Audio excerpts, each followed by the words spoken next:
get free buyer leads. Jaime should be logging in just a moment to come in and we can start this podcast on the Facebook side of things. Welcome, welcome, welcome. Hope everyone's having a fantastic day. I am logging in to the live stream on Facebook. There's Joseph. And there's Jaime, and we should be live on YouTube already, right, Jaime? We are. Awesome. And there's Jaime. All right. You got to turn your volume. There All we right. go. Looks like the Wi-Fi extender worked really well. We actually have a clear picture today. It's Troubleshooting, baby, at good. its best. Troubleshooting at its Good, best. good. It only took us 35 episodes to get here, you know what I'm saying? We're here. We're here though, baby. We here. We here. We here, baby. All We in right. So this. welcome everybody. Giving it a few seconds. First time on YouTube here with y'all. Lacey Walton. Well, thank you, Lacey. Really appreciate you hopping on. Yeah. We Go ahead. appreciate you hopping on. Maximize this chat over here. All right, all good. Jaime, you good on your end? Good on my end. Awesome. Everything sounds good. All right. So Jaime, you want to go ahead and introduce everybody to what we are discussing today? Absolutely. Welcome to the Agent Lead Source Podcast, episode 35, how to get free buyer leads today. Not tomorrow, not yesterday, because we're not Ant-Man. Today. So how to get free Ahora. buyer leads. Joseph, how's it going, man? How's Life, your neck of the woods? life is good, man. Life is good. You know, I think last week we had the issues with my internet here in the new little mini office, if you will. And I went ahead. I already had a Wi-Fi extender, so I went ahead and added that here. But yeah, things are good, man. The new baby boy is officially just over 3 weeks old and Yeah. healthy and starting to do his crying thing and all that fun stuff. So, you know, it's like being a new dad for the first time again, except now we have a almost 2-year-old running around at the same time. So very pleasant experience, I can tell you.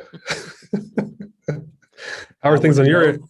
I wouldn't know, but not that I'm aware of any. Let's move on. Let's move on. So how to get some free buyer leads. Joseph's not going to bait me into that one. All right. So we wanted to cover the buyer leads, and we are certainly going to do that. But first, we really want to reset the conversation. We hear leads all of the time, and we really had to title it that way so you understood what we're even talking about. But we do want to acknowledge the fact that whenever we're talking about leads, we're talking about people. We're talking about conversations. We're having a dialogue with individuals, ideally. So just wanted to kind of start from that preface. Again, we had to title it this way because or else you wouldn't know what we're talking about. But from Correct. our standpoint, what we're saying whenever we're talking about getting leads, we are talking about getting individuals into conversation mode, acknowledging that you exist, and ideally talking about real estate. Now, you're Yeah. going to hear a lot of the strategies that we cover are not going to start in the real estate topic, but that's by design Yeah. because that's been played out. So that's Yeah. something that I really wanted to convey across because it's very easy to get lost on. I need more leads. I need 500 leads. Well, if you're not going to reach out to them, if they're not going to reach out to you, if you're not going to connect with them via text, if you're not going to connect them via phone, via email, you have 500 names. Congratulations, you have a phone book, Right. but you don't have a business. Does that Right. make sense? I don't want to come across too harsh, but I also want to establish the level set the room. No, I think that's good, right? So those of you who are watching, by the way, let us know where you're coming from. I'm here live from Singapore. Jaime is in the DFW area. So let us know where you're tuning in from. But yeah, Jaime, I think you're right. A lot of people think the problem for their business is leads. And not to say that it's not, but it's not just the leads. It's what happens after you're able to receive these leads. A lot of the time, I think what we need to understand is the leads are a portion of the business, but you need to understand the back end setup before you can move forward. No matter how many leads you're able to generate, 500 or 2 leads a month. The thing that needs to be working is making sure that your back end is set up properly before you even start having some of these conversations. Absolutely. Absolutely. So let's get started with one of my favorite ones that is not as known as it should be. It surprised me, but gonna jump right into it. And hey, Monique. Hey, Lauren. We have Charlotte, North Carolina in the house. We have Oh, Jeremy, nice. St. Pete, Florida in the house. We have my Nice. camera turning off. We have we said Orlando, right? So Monique, Orlando, welcome everybody. The first strategy that I want to cover is more of the renter strategy turned buyer Mm, strategy. So that strategy is very simple, one that you can deploy today. So again, we really want to get as actionable as possible. And we want to target renters. Now, there's always a conversation of what software do I use? What software is going to have the contact information? How do I know if they're renters or not? It's very simple. You have the tools that you need right now. It's called the MLS. yeah. So what you're going to do to deploy this strategy is you're going to go to the MLS, and instead of going to the residential portion where you're looking for homes that are available, you're going to go to the leasing portion. So yes, this could still be residential, but it's going to be Mm. on the leasing side. That's where the leases go. And then you're going to go and filter out based off of the geography that you want to work. So that doesn't change. And then you're going to filter out those individuals that signed a lease 6 months back and further, or older, if you will. So 6 months, 7 months, 8 months, all the way back to 3 years. And the reason that you're doing that is because you're identifying the properties that have a renter inside of them. Is this making sense so far, Joseph? Yeah, yeah. No, I think it's making sense for sure. So you're identifying those individuals that are renting right now, and by you selecting the geography that you're wanting to work, you have a general idea of what they're paying in rent. And it's going to be solidified by the MLS listing because it clearly says what it went for, what it was listed at. So if they're asking $1,800, at the bottom of the MLS, if it's anything like mine, which I suspect it is, it's going to say what it actually rented out for. So you're Mm. identifying those people that are actually renting. And then that next step happens. That's the easy part, believe it or not. Then you start communicating with those renters and speak directly to them as if they were looking to buy, because I guarantee you if they're paying $1,800, $2,000, depending on the market that you're in, they would love to buy. But there's some Yeah. things that might have prevented them from purchasing, whether they didn't have enough money down, whether their credit was a little bit suspect, what have you. So Hmm. this is a great way for you to identify renters right then and right there that could potentially be buyers, simply because one, you identify them, but you have a general understanding of how much they're paying in rent. And that's pretty good precursor if they're going to be able to sustain a mortgage payment. Yeah, yeah, yeah. Well, I like this because it reminds me of what's that program called? Home Partners of America, right? So Yep. essentially, what Home Partners of America does is they allow renters to come into the house, rent the house for however long they need before they can go back and purchase it. The difference in this scenario is you're saying, hey, look, I know you're a renter. I know that you're renting at this much. This is the value of the house per month, stated on wherever it's stated on MLS, whatever other website you're using to identify that. And hey, I know you may not have been ready to purchase in the past, but do you want to find out if you can purchase now and be able to own the type of house that you're living in currently? Right. And then from there, Jaime, I'm guessing the next part of that strategy is probably sending out mailers, maybe doing a knock on the door and dropping off something because you know that their renters are there. They're probably going to be checking the mail or whatever's coming to the doorstep and letting them know that you're an agent that services renters who are considering buying. And you could even do some tags on the actual envelope if you want to really promote them to reach out to you. I won't go into too deep of a strategy on that, but I'm guessing that's probably the next step. Would you say that's right, Jaime? 100%, 100%. So you can go down the free strategies if you want, which involves you door knocking. Or you can, if you have a little bit of capital. So keep in mind, you're speaking directly to the audience that you want to be speaking to. You've already Yeah, done that homework ahead of time. So you yeah. can circle off a good sized neighborhood and identify those properties. Now, one quick note, the reason I go back to 3 years is because historically, it's not going to be just 1 year that they lease. So Right, you right. want to go further back. You're going to find that, there's going to be some properties that leased it year 3, leased it year 2, leased it year 1. That means that they're just terrible landlords. But Yeah. that's okay. That's a joke, but obviously it's something that you may pick up more as you go back in time. You don't want to go Hmm. forever because that's Yeah. going to defeat the purpose, but this is going to give you a good understanding of who's actually still in those properties.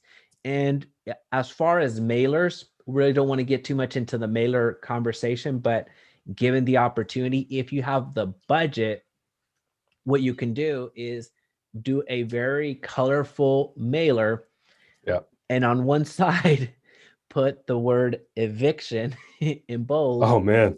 Right. And then on the other side, avoid it at all costs, and then do your sales pitch or whatever. But it's just something that really sets the Get ready tone for of what. get get ready for some phone calls. Your sales letter better be really good. Yeah, no, I like this strategy a lot. So I was, as you were talking about that, I was thinking through the strategy as if I were back in Austin selling homes. And one thing that I would probably do is, you said a lot of these people might be leasing the home for longer than 1 year, maybe 2 or 3, and so you go back that long.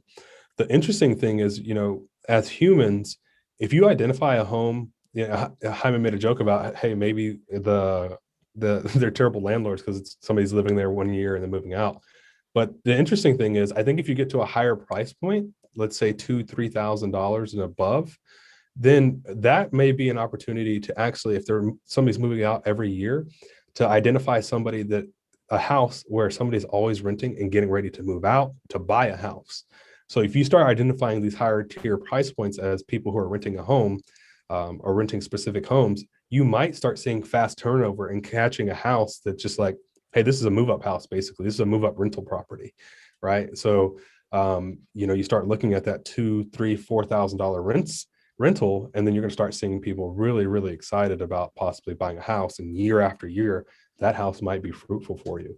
Another thing that you can do is kind of piggybacking on a wholesale strategy, Jaime, is go ahead and say, hey, you know what? Most wholesalers are looking for, vacant properties, right? Or properties that are for rent. What you can do is use the same websites they use. That may cost a little bit of money. It's not quite free, but to go identify who the homeowner is and say, hey, I'd love to work with you on this strategy that we're doing. I can send you a referral fee, whatever that referral fee is. Just follow your board's rules and your state's rules.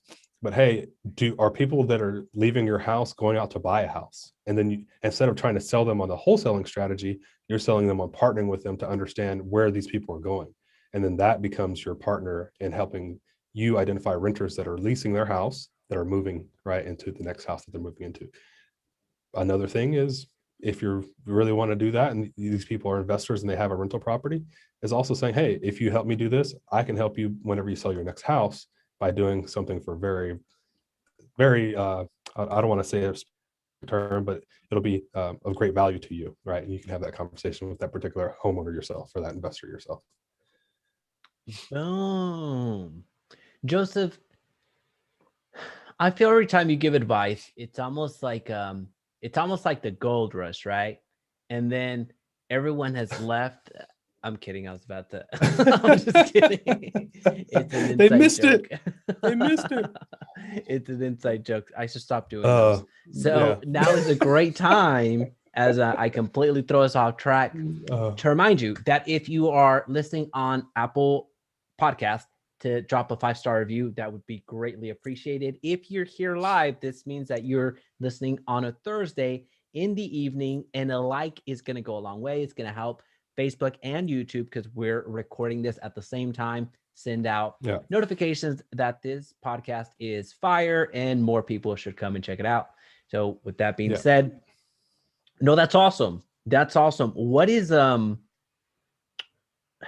you think that do you think real estate agents are using this right now? Is this, I feel like not enough people know about this particular strategy. So that's why it's, every time I share it with one of my agents that's on the team, I've never heard of this. And several of them have been through a ton of, I'm not going to call it brokerage out by name, but it's known for training.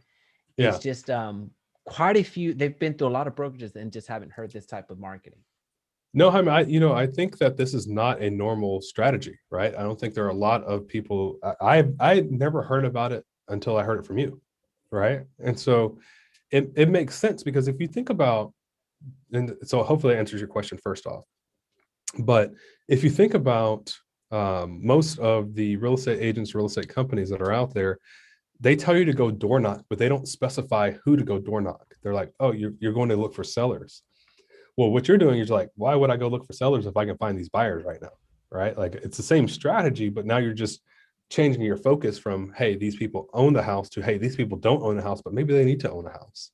Right. And so I've not ever really heard it. It's kind of like whenever we talk about my finding seller strategy through using your mortgage broker, Yeah. right, to actually be the person whose name's in the yard on the sign in the yard. It's just out of the box thinking, and most brokerages don't think that way. They think about how everybody else has always done it. So I really like it. So to me, I've not really heard it. By the way, you got a shout out from Jasmine Flowers here on Hey, Facebook. Jasmine Flowers, She appreciate says, you. I love Jaime. I watch a bunch of his EXP videos. Oh, Sweet. okay. I was like, are you just trolling me now? No, I see the Facebook group that you're talking about. Hey, thanks so much. I appreciate that, Jasmine. No, so I like, and I don't want to stay in this because it sounds like, well, Jaime, now you're proud of yourself. But No, you should be though. I think it's a fantastic strategy. I'm sure if you did just like one call besides the podcast and just talked about this with other agents, they'd be highly, highly interested. Right? It's like well, how do I identify renters that have money that can buy a house? People would be like, oh, I want to listen to that. if you want to go like a and it only took 35 episodes to get something new across your desk from my end. But if you really think about the conversation and how that goes, is you can take that every which way. Meaning, if you are door knocking, I know a fantastic realtor. She's an absolute killer in Sacramento. She does door knocking just like nobody's business and does the cold calling. Huge shout out to Anna. She is an absolute killer. And if you do, the door knocking route, you can take it every which way. If you're doing leases, especially at a price point that you feel comfortable with, if it's a $2,000 rent, if you will, there's some commission, like some commission that gets shared. It can be up to 50%. So it just depends if you're going to do leases. So if they're not happy where they're at, you can gear that conversation to that, or just pass it on to somebody on your team. Now, if you find out that those people are on their way out, well, then you can pay a service to find the homeowner. And hey, by the way, you're losing a tenant. How about we just go ahead and sell? So there's just so many different ways that you can approach that, having that intel. And there you're just pinpointing with precision, however you want to work that deal. So just different angles. That's awesome. That's awesome. Well, I think that's like with any real estate transaction. I think most of the real estate agents, especially the new ones that are starting out, and those who are paying marketing dollars, only think about a single transaction, right? What you should understand is that a lot of these opportunities will come in multiples of 2 at a minimum, right? Maybe 3 or 4. And it may take some time for that to come to fruition, but really in this strategy and most strategies, you're looking at 2 or 3 deals off of one transaction if you're doing it right. And so, I agree with you. This could have a multitude of opportunities just from one, door knock, if you will. And then also once that house is vacant, follow up and say, hey, I know that I just helped this buyer move out. By the way, hey buyer, hit the mic. By the way, hey buyer, do you have the homeowner's contact information? Right? I'd love to be in contact with them as well. And boom, you've just built a pipeline for yourself, or you're helping them sell the house, like you said. And a lot of people don't think about these free things. They only think, oh man, this homeowner's gonna be pissed because I helped their buyer, get into a house. Reality is they'll probably thank you because now you're going to help them find more buyers. Like, hey, let me go ahead, or not buyers, but people who are going to lease.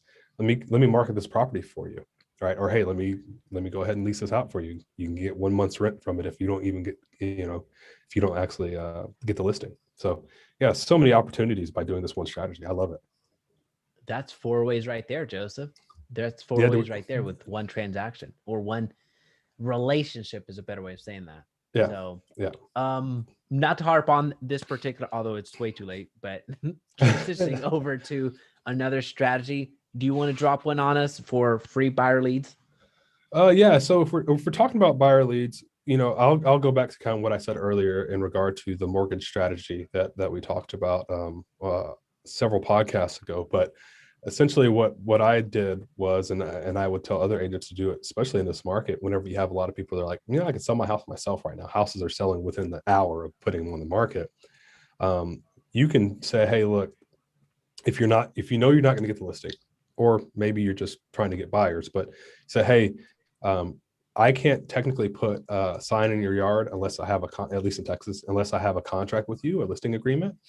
So what we can do is I can have my mortgage company that I work closely with put a sign in your yard to help you sell the house. I can help you technically kind of market the property. I can't say anything like I've listed it. I can just say, hey, there's a for sale by owner. And then instead of you worrying about who's going to be coming through your house and whether or not they have the money, we can qualify those buyers for you. And those buyers will then go to my mortgage broker. They will find out where they are on their pre-approval process and if they can even afford your house.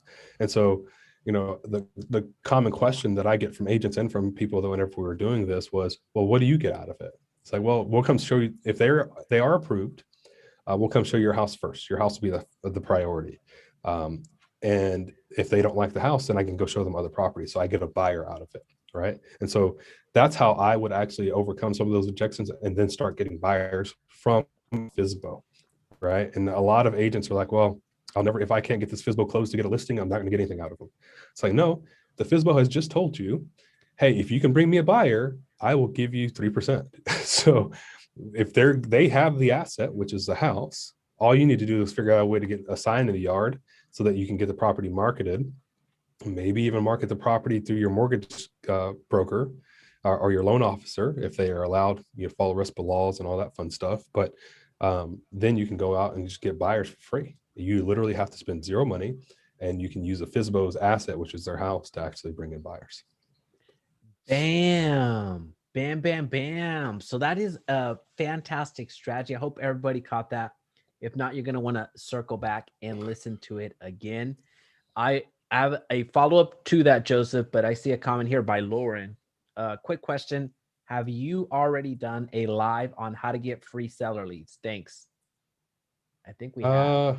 We may have. I'm sure we've discussed it, but this is actually a strategy. This exact same strategy. Both of them are ways to get free seller leads as well. This is true. Right? This is true. Yeah. So listen, do the repeat, except do the opposite. We suggest go to the other side of it.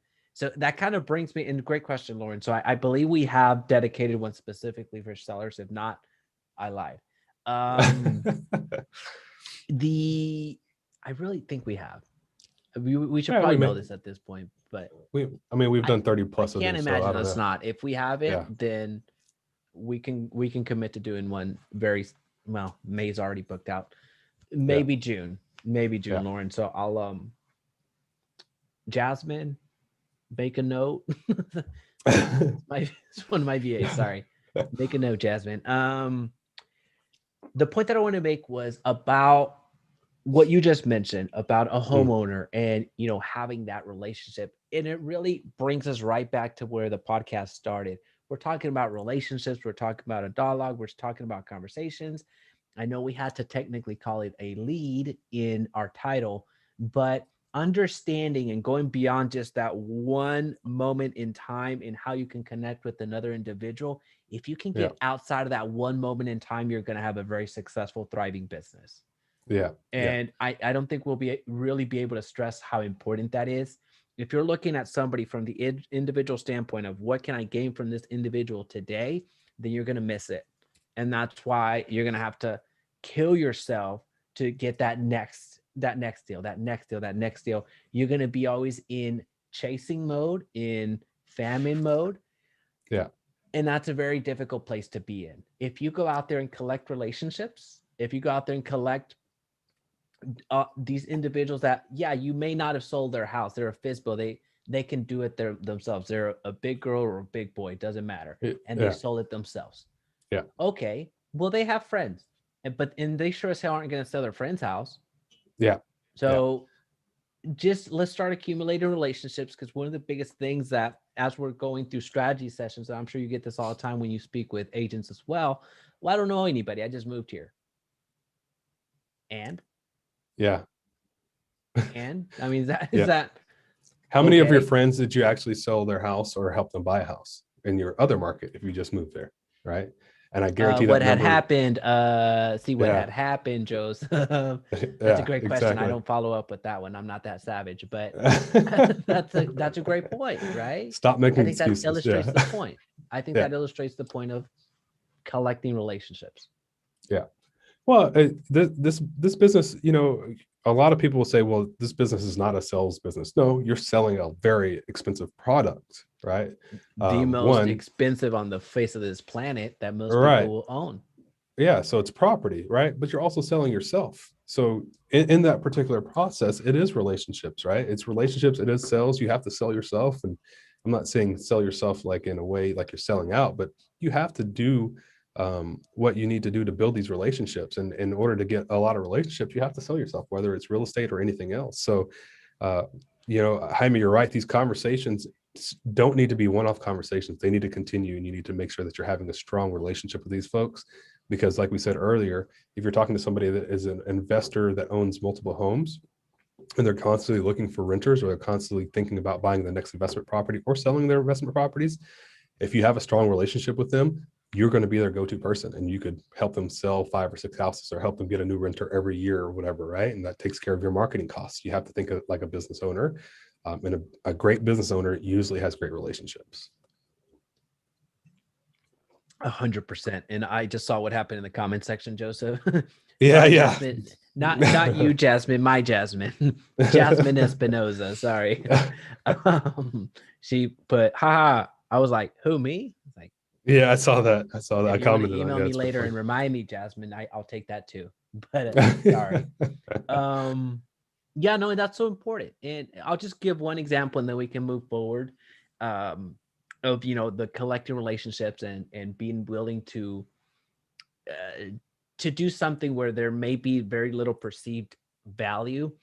Mm, This may not be the best example to go off of, but an agent out of Austin that just joined our team, she took on a listing for a month, mm, and this listing had been stagnant for a while, and it was just one of those. I'll just be honest, it was $2.3 over. million. So Yeah, it was a very calculated risk, right? But yeah, she invested a lot of money. She invested thousands of dollars on that marketing, and now yeah, it's under contract. But that is awesome. That was great. She got under contract within a week. But beyond that, the friend of a friend is now calling, and the friend of a friend is now the realtor I'm referencing is now listing their home for 700,000. yeah, So it's one of those things where you could have very easily said, well, I mean, if you're not willing to move price, if you're not willing to do X, if you're not willing to do Y, I'm not gonna commit. Yeah, it's $2.3 million, but if it hasn't moved for 6 months at that price and you're not willing to reduce it, then there's not much I can do for you. yeah, So yeah. that You just burn that bridge. you burned that bridge. So you took that gamble, and even if you hadn't sold that particular property, I'd venture to guess that they'd probably just keep it because it's actually, believe it or not, that's their second home. Um, Wow. they would just kept it, and life goes on. But they would have still done that referral. So I know it's not a direct connection, but in a way, it kind of is, really illustrating the point of what you're doing here is these are not leads for the sake of just a number, a name, an email. That's called a phone book. Yeah, What you're looking for are relationships, yeah, people that you can speak to, because at some point somebody will move, whether they're looking to rent, whether they're looking to buy, whether they're looking to sell. Something's going to happen because yeah. it just has to. Right. And those of you who are just coming on and tuning in, so what we're talking about two different strategies. Jaime was talking about his strategy, which was going into the MLS, looking for people who are homes that are for lease and how long they've been for lease, meaning that, or how long somebody has leased that particular property out, finding them, and then finding renters who then you can convert to buyers. So that's very highly focused because you know who these folks are and you know they can afford a certain amount of money to possibly buy. And you just have to figure out where they are in their buying process. And we're talking about making sure that you're building relationships with both them and the homeowner so that you can get multiple deals out of it. And so that's where we're talking about these relationships. And then I was talking about the strategy that I discussed, which was using your loan officer to put a sign in the for sale by owner's yard to then filter through buyers that will call or text a certain number so that your loan officer can then filter these buyers to see who they can pre-approve and get them to you. So you can show that house to that particular pre-approved buyer But you're also at the same time building a relationship with the seller, saying, hey, look, if we can't get your house sold here, I can put it on MLS and get it sold faster, but I have to have a listing contract in order for that to happen. And so you're just, again, you get multiple deals out of these situations. We're talking about free buyers, but again, I think Lauren was her name who asked, how do we get sellers? It's the exact same strategy, but long-term relationships will build your business really, really strongly. And I think what Jaime was just trying to reference was it's all about value, whether it's mostly free value that you're giving these for sell by owners or these renters, teaching them how to buy a house and what steps to take. Then people are going to see you as an expert, and they're going to see you as somebody to trust, and then from there the money will follow that. No, that's a great synopsis. So now would be a great time to remind everybody that if you're listening to us on the Apple Podcast, a 5-star review goes a long way. If you're listening to us live, thank you so much for joining us. A like is going to help out a ton. And also, if you just want to put the word comment in the comment section down below, we'll take that because comments also help the algorithm.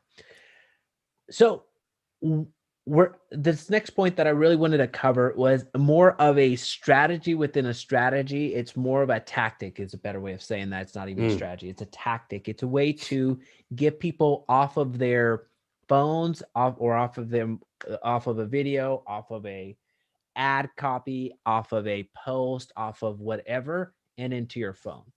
So this one, there's going to be some people that say, well, I mean, that's understood. And why are people not doing this? But then there's going to be some people that are, wow, why am I not doing this?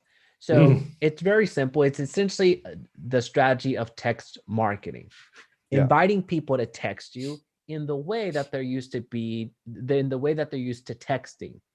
You see this type of strategy or tactic, I can't call it a strategy, tactic, at large gatherings, like at games, where they ask you to text a certain code, whether it's a number, whether it's a word, whether it's X, Y, and Z, to a phone number or an abbreviated little phone. It's typically 5 digits. So text 123 Main Street, and then of course Siri would pop up. Text 123 Main Street to 12345. Yeah. And then in return, they're going to get a discount code, or they're going to get X, Y, and Z. Well, you have that same technology, and it lives in your phone right now. You may not realize that. So what you can invite people to do, and this can be anywhere. This can be in real life. This could be in a Craigslist post. This could be in a YouTube video. This could be in a Facebook group post. This could be in an email. Anywhere. You can do this, the exact same thing. Inviting somebody to text you 123 Main Street to your actual cell phone number. Yeah. And in return, you're just going to manually send them whatever you promised them. So it goes back to Joseph's point. Let's provide some value. Yeah. Value can manifest itself in many different ways. You can put your preferred homes list under $400,000, depending on the market that you're in. You could offer a way to purchase a home with zero money down. You could cover let's just say 5 ways to increase your credit score in 2 weeks, something silly, whatever it happens to be, whatever skill set you have. Well, you can put that down in a video, you can put that in a document, what have you, and have that ready to go whenever somebody texts you. So I just wanted to cover that particular aspect because it's still an underserved way for you to get somebody's real phone number, because if they're texting you, well, they're texting you from their real phone. So it's going to be hard for them to send you a different phone number at that point. Yeah. Well, one thing that's interesting, I think, excuse me, for real estate agents, it's always about selling. It seems like that, right? They're always selling, just like insurance agents, it's like anybody else that's themselves, right? But it's never like very easy going. All right. Like and this is somewhat of a paid strategy, but very cheap, if you will, not high cost. Let's call it $1 a day. Like if it were me and I still live in Austin, I'd be like, hey, look, I know there are a lot of agents out there that you could work with. I know there are a lot of homes that are out there that you're looking to possibly buy. But I just want to let you know, if I offer a ton of free advice to people who are looking to buy or looking to understand how to buy. Feel free to text me. Here's the number that pops up down below. Go ahead and text me from that number. You can also copy and paste it. But yeah, I would look forward to chatting with you and helping you understand how to buy your next house or buy your first house. No, you don't have to work with me. I just like to make sure that people understand how to buy a house and save as much money as they can. Look forward to chatting with you. Again, my number's down below. And that's it, right? Like quick 15, 20-second video, put your number out there, let people call or text you, get ready for some spam. But, at the end of the day, at least you're going to have people that are interested people that are going to be like, oh, this guy's very, or this gal's very um, uh, easy to approach, right? And easy going. So I'm going to reach out to that person before I reach out to somebody who's like, sell in your face all day, right? And if you think about that, Jaime, the strategy you just said, guess who does that? One of the top agents in your company does that now, right? For real estate agents to text him. Gary Vaynerchuk does that. He's like, text in with any of your questions. So you can imagine if a real estate agent does it for their own market, you're going to have people that text in their questions, right? The other thing that does for you, which then I think is going to lead to one of our other strategies we'll talk about soon, which Jaime does, is if they're texting you their questions, guess what you can do? You can record a video that answers their questions, right? And then that video can then be used on YouTube as a free source for you to then create content, because now they're telling you, the buyers are telling you what their questions are, and then you can then recreate the answer, right, into YouTube. So a lot of people who don't know this and don't do marketing is the way to create content is find the solution to somebody's problem or question, and that's how you create content for people that is consumable that they really want. Bam. I dig it, dude. I dig it, dude. Even it's taking your strategy one step. I wouldn't even say further. I would just put a different twist on it as as you're making that video and are sharing, hey, text me. Right now, one of the biggest struggles is getting an offer accepted. Yeah. One of the biggest struggles for real estate agents is I have 30 buyers. There's no homes. Yeah. Right. So that's a struggle. But going on a different just looking at it from a different lens as you're making that video, and if you wanted to go ahead and offer some advice right up front so they know that what you're talking about, just 3 simple strategies to get your offer accepted in a hot seller's market, and then just go into that video. Yeah. And then just follow it up with the whole texting. Hey, there's about 3 more that I really can't get to in this video because it would cost me a fortune. So if you would text down below X, Y, and Z, I'd gladly get the rest of it out to you. Yeah, you know exactly. Yeah, so that's good. That value up front. Don't be afraid to give it, because guess what? You don't know more than they do. Right. At that point in time, you might, but they have access to the same resources that you do. So the information is out there. It's just you're providing that convenience of going ahead and giving it to them. So whether you hold out on them, let me rephrase that. If you hold out on them, they're going to get the information elsewhere. So don't think that you're that special. And I'm speaking for myself as well. I'm not speaking at you. Yeah, no, I think that's funny you say that, right? A lot of people think they have like these gold things that they just got to keep to themselves. And it's like, really, the information's out there. But I will say this, that most human beings are so lazy that they won't even go type in the thing that they need to look for, right? Let's say, for example, like you and I we've talked about investing in the past, right? And this will lead to the buyer thing, but most buyers are like investors. They're not going to go out and look for the information that they need to get started whenever they know they need to do it, right? They'd rather somebody just hand feed them. Same thing with real estate agents. They'd rather have somebody hand feed them than go out and look for the content and then go through those problems and solving everything. They're like, hey, you know how to do this. Let me make sure that you're the person who gets me the information. So I think it's both ends, right? Try both strategies in your market. You might have some really savvy people that are like, hey, thanks for this information. Yes, I would like more. Or, hey, I don't want your information. I'll go find it myself, right? But the only way you're going to find out is by actually doing it. 100%. 100%. So that was more on the strategy of, getting people into your phone and you getting to theirs, because if they're texting you, it's their real phone number. So that is the number one thing that you're not going to get right when you're running Facebook ads. You're going to get a majority of good emails, because that's non-threatening for people, and they have a throwaway email anyway. The phone number, that drops off significantly in your lead in forms. So lead forms, if you've ever run any ads, you know that to be true. Yeah. So I haven't seen a campaign that has inverted that. So you're going to get more good emails than actual good phone numbers. So Yeah. this is a way to kind of invert that and actually get somebody's real contact information. So that was more Yeah. about that one. Joseph, what buyer strategy are we missing? I know that we had one more at least. Like Yeah, notes. I think probably just diving into YouTube a little bit more, Jaime, for our agents who are interested in video. I think there's been a big push the last 4 or 5 years, but people just aren't doing it, including myself. I haven't dove in as much as I probably should have. So I think we can talk about that as the next strategy to kind of push people over the edge of getting to doing those videos. Yeah. So absolutely. When it comes to YouTube, the strategy is quite simple. YouTube has over 2 billion monthly active users. So to put this into context, Instagram has 1 billion. So how long have we been told as real estate agents, get on Instagram, get these ideal 30 hashtags working, and you're going to have leads for years? No, Yeah. Yeah. no. So if we put that into context of YouTube having twice the size of Instagram, and then we also approach YouTube from the lens of when people go to YouTube, they're intentional. They're going there to Yeah. be educated or being entertained. If you can do both, great, you've won YouTube. But if you can't, at least pick one or the other. In the real estate space, where you're going to find most direct luck, meaning where people reach out to you to get to help them buy or sell a home, it's going to be in the education part.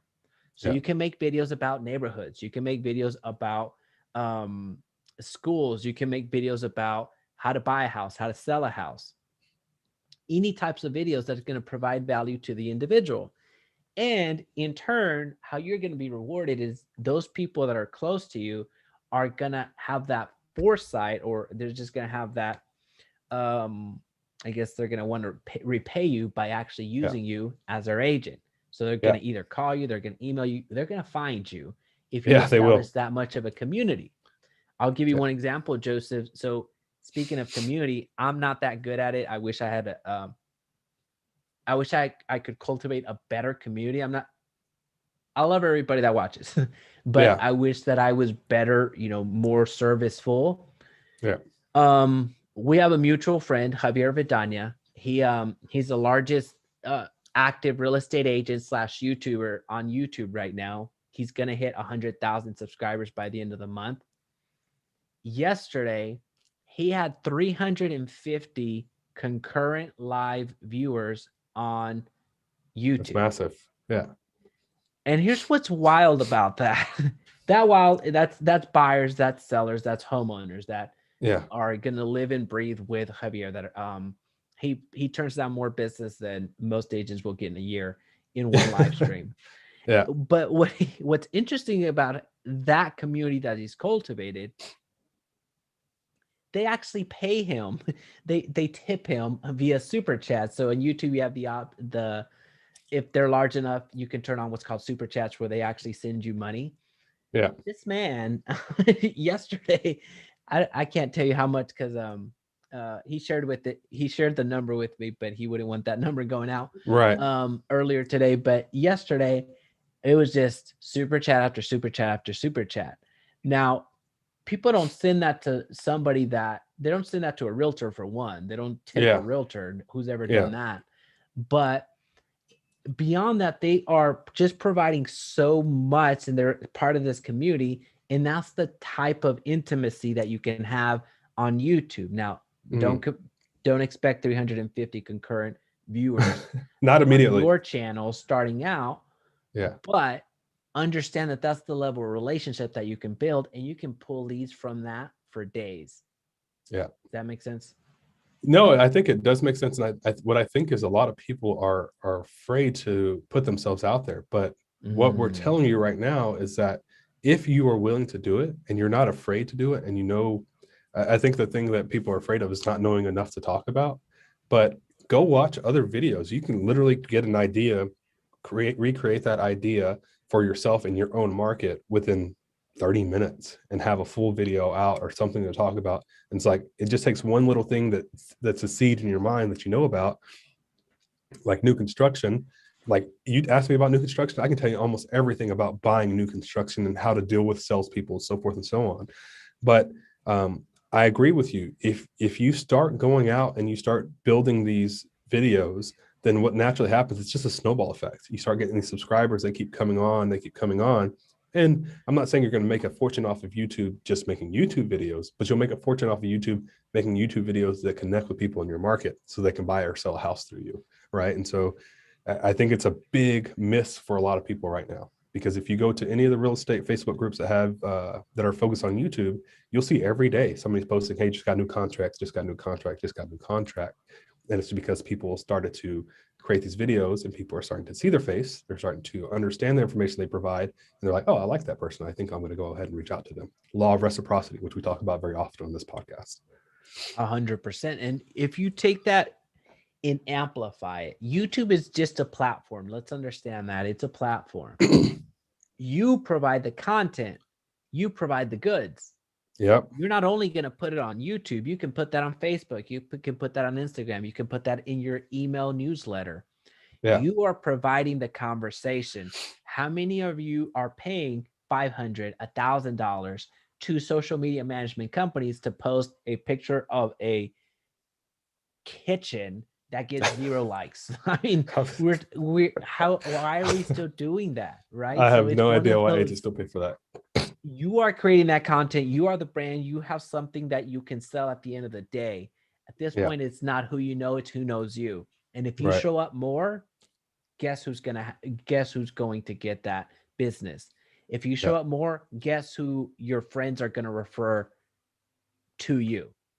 If you show up more, guess what other real estate agents are going to refer you to? Like, so there's individuals that continue showing up. Those are the people that get the business. If you are, at this point, it's beyond, if you are a secret agent, that's always been a bad thing. But now if you're just a secret agent and you never post and you're never at least around in the conversation, it's going to be tough. Yeah. The more you're, and I think people realize that right now. Yeah. The more you're seen, the more you make it in today's society. Right. Yeah, we can even take it to, and this is about getting buyers, right? Like, the more buyers that see you and the more information you can provide to buyers, the more people are going to want to work with you. You take example of these YouTubers that are doing the boxing stuff now. Why are they able to generate, $50 million for themselves in a fight? Right. It's because they were seen for years and years and years creating content that's not even related to boxing, but they built such a following that they know that their followers are going to pay pay-per-view in order to watch them go do this boxing match, right? And it's the same thing for you as a real estate agent. The more buyers get to see you and the information you provide, they're going to reach out to you and they're going to work with you because they're like, hey, I can work with this person for free to help me buy a house. And I get to know who they are because I've seen them on YouTube. I really like how they communicate and I want to meet them in person. Even if I don't buy a house from them immediately, at least I can get some more information from them. And maybe I do buy a house from them, or 2 or 3, right? And so it's the same process. Just be seen, provide information, provide helpful information, be somewhat entertaining, and people are going to want to know who you are. 100%, 100%. So the YouTube strategy is basically very simple. You're making videos that people want to watch, that educate them on real estate and let people know that you exist, and they reach out to you. Yeah. That's it. That's the equation. Now there's many other things that you can do and leverage to expand your brand, but that's basically it. That's the YouTube strategy. Make content, be seen, and then people are going to reach out to you. That's going to help you grow your business exponentially, and it gets better with time, unlike any other platform. Yeah. I mean, you can't technically do the same thing on Facebook, right? Like, you can go post on your business page, but we all know that Facebook business pages are on the decline in regard to the amount of people who see it. On YouTube, every day people are going on there. And if you have the right search terms for your market, those people who are going on there every day, the 2 billion people that Jaime was talking about, and however many are in your own market, they're going to see your content constantly. Right. And so Every time somebody new goes into that area and types in that particular search, guess who's going to come up? You are. Going to Facebook and do that, you can't do that. The search doesn't work that same way, right? It's a whole bunch of random stuff. Yeah, I'll leave it at that. And to kind of equate it to what we're doing, as you know, we started this podcast just in full transparency, just to we give you our playbook. Now you can adopt it to what you do. If you happen to be a marketer and work with real estate agents, then you can basically rip everything off that we do. Yeah. But from the buyers and sellers side, a lot of the same things that we do, you can implement in your world as well. So take this podcast as an example. This is something that we're creating once on a platform that's designed to give us instant pops, which is Facebook. And it's going to be there for a while. There's a reason we're doing this within our groups. We have this broadcast in several groups. One group just happens to have, I don't even know, what is it? 50 something. 50 I think it's 50 something now. thousand agents. Another one has about 1,200 agents. YouTube, this one right now it typically gets a few concurrent viewers, and then it's going to season and it's going to continue getting an audience from there. But this is the podcast. So we're establishing a community. So thank you everybody who continues to come back, even though we're very sporadic on what time of 8 p.m. we kind of go on live with. 8-ish p.m. 8-ish, 8 to 9. That's kind of our window. Yeah. But now it's going to live on Apple Podcast. After that 5-star review, it's going to look a lot better. But it's going to live on the podcast. So now again, it's a different platform. We've hit you from social media, Facebook, I'm sorry. We've hit you from YouTube. We've hit you from the podcast space. And 2 of those are going to season and be better with time. Podcast and the YouTube side. Having told Joseph this, the blogging aspect, that's going to come secondary for once we're ready for that. And awesome. Just giving you giving you the exact things that we're doing, why we're doing them, because they're sustainable. This is something that we come on live. We do our pre-show, our prep to make sure that we can, actually articulate something that's valuable to you. And then we send this off to production and we're done with it for the week. Yeah. Yeah. And it's, I think if you take the stuff that we're doing and you implement it in your business, you will be seen in so many places that people, and again, we're marketing to the entire United States, Canada, all these places. You as an agent, and you get to focus on your market, which you know very well, right? And you can create endless content on your market. You may think your city's boring or your town's boring, but if you go just search whatever city in real estate, you'll see like these people create videos on everything. And that's what kind of the point is like, how can you be known for being that marketing person in your market as a real estate professional? And you will be seen as that professional. People are just going to want to work with you if you're a nice person, obviously, right? It's so much easier now than back in the day. And I know that sounds like a boomer thing to say, but it is so much easier to do what, we're doing now, what we're talking about, than to go and try to meet the dang mayor, to go and try to meet a city council person, to go and try to do everything else in a silo. You may be the most connected person in the world. And that's actually how the top realtors actually are. That's why you see a lot of realtors actually become mayors of their town, because they're so well connected. But there's going to be only that one person. It's like, oh, I can't be Joseph because he knows everybody. They're going to use him. Well, you can be Joseph, but now you're going to be Joseph in a different way. Yeah. Be the online version, right? Like, hey, the online J, online Joseph. So I like the point that you made about some of these realtors that become mayors over time, right? They become those well-known people because of all and the reality is most of them don't have a lot of conversations. They have sparing conversations with the right people. So what you can do is you can figure out, okay, what relationships does the agent typically have to have a little bit of pull in a town or city? And you can then take that relationship online and say, hey, Mr. Mayor, current mayor, right? Or judge or whatever that person is, restaurant owner, top restaurant in the town. Hey, I'd love to bring you on a Zoom call because most people know what Zoom is now. Thank you, 2020. And you can say, hey, I'd love to bring you on a Zoom call, help promote your business, ask you some questions about, what you do on a day-to-day basis, and kind of just get everybody to know you a little bit better in our community. Would you be willing to do that? Right. And Jaime, I think you're pretty good at doing the outreach in regard to like, hey, getting people on, different Zoom calls or whatever have you.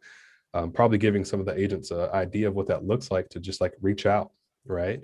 Because then you can go out and do all these sounds weird saying this, but you can reach out to as many people as you can to then bring them onto your Zoom calls, and you would become that authority in your market, right? It's like, hey, bring on Jaime Resendez, mayor of Dallas Fort Worth today, sponsored by whatever EXP Realty here in Dallas Fort Worth. Looking forward to talking to you, to Jaime. We'll see you guys after the intro. And now you've just marketed your company. You talked about the person that you're bringing on, and now you're going to wait for the intro to go through, which can have more of your own marketing stuff in it. And then you start the actual conversation. 100%. 100% is the exact same strategy. So Joseph, I think we are running up around that time.